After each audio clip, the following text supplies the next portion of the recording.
everybody, it's Marty from owingsart.com. That's OWINGSART.com. Hey, thanks for checking out this video today. All right, a YouTube viewer who'd been visiting my channel said, hey, would you review the Derwent Inktense block set? These come in a pencil set, but the block set is a little bit different and kind of unique.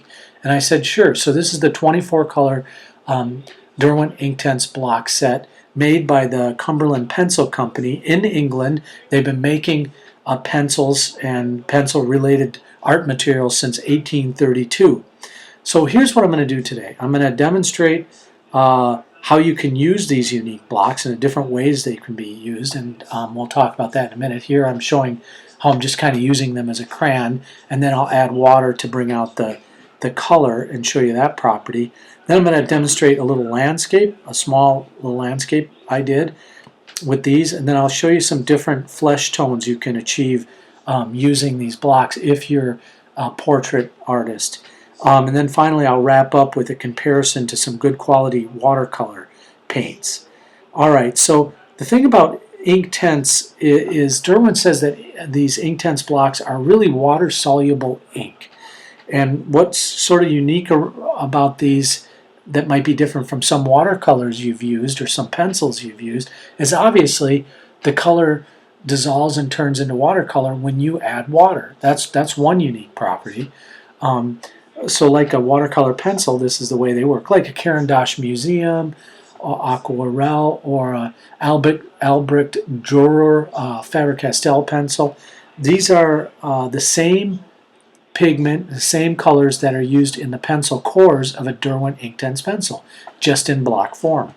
And the other thing that Derwent says about these is that they're permanent. So once they're dry, you can work over the top of these colors. So right here on this color wheel, what I'm going to do is I'm going to blend a couple of colors like this red and blue to get a nice violet, and then the yellow and blue to get a nice green, and then the yellow and the orange, or yellow and the red to get a nice orange. And the blue is really strong, and when mixed with the red you get a really nice violet, which I like. So here is just another demonstration of some of the greens in this small sort of pine tree here. But you can see once you add water to it, you get that whole effect of just being able to do watercolors. And the thing with Derwent, though, is they name their colors some pretty unique names, which can be bothersome. Like they call it sherbet yellow, or tangerine, or bright blue instead of cobalt, or poppy red instead maybe of cadmium. Well, here's just a different way you can use these blocks, right? So just as you would use like watercolors that come in a little round tray or a square pan, they call them, you can paint, add water, and then run your brush right along the block, and you get the color lifts off the block and into your brush, and then you can apply it that way as well. So instead of using the block to write or to draw something here, what I'm doing here is I'm just dipping a wet brush right onto the block, picking up the paint, and then applying it directly to the paper. So here you can see just deepening this red. And all of the blocks are marked on one side. They have a little stamp there. I don't know if you can see it real well, but it's Derwent. The thing that, and you can see the vibrancy of these colors and the richness here. The one thing that right out of the box kind of is a small annoyance with Derwent is that they don't give you the colors of these blocks. They're like, it's not listed on the pan. They're shown, but they're not named or sort of listed in the tin or any kind of instructions that come in the tin. There's nothing like that. So you sort of have to guess at what the color names are and things like this. So that's just I would say it's a very, very minor irritant, but one nonetheless. So again, I'm just picking up the color off the block right here, and I'm just adding some sky blue, this cobalt. I guess it's closest to cobalt. And I'm just kind of adding it in here. So I am. So It's pretty nice and goes down pretty smooth. So here, what I'm going to do next is this is kind of the sky for another little landscape I'll do here. I think I called this sky blue, but actually that what they call a bright blue is really like a cerulean blue. So just a little minor correction there. So yeah, it'd be what Derwent calls the bright blue is probably more equivalent to a cerulean blue than a cobalt. But you can get a full listing of all of their colors and what they call them on their website, which is pencil.co.uk.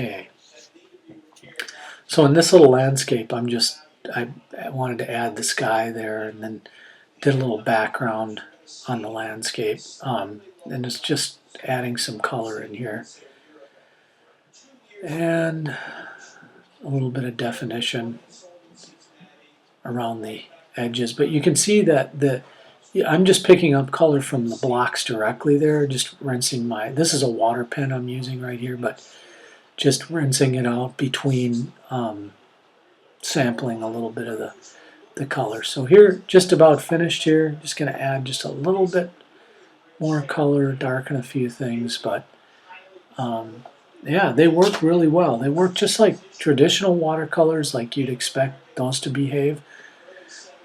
So that's good. Now here I'm just demonstrating a few different kind of flesh tones. I already mapped out a few here, and what I'm doing is I'm mixing sort of off camera. I'm just taking bits of color and mixing them a little bit, and then just trying them out.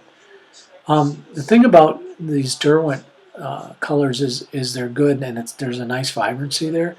But one of the things I have heard people question is really the light fastness, and tests on the light fastness, and maybe that they don't hold up as well over time. But like any watercolor or any kind of pencil, a paint, even oil paints, you can't put them in direct sunlight. If you do, that's going to hurt the light fastness. Okay, these are some higher quality Japanese watercolors, and they're really good. And I'm just making a little comparison here between the colors that they yield. And these are Sumi watercolors. You can find them online, but I have good luck with them. These and obviously Schminke watercolors are really good. But here you can see they stack up pretty well.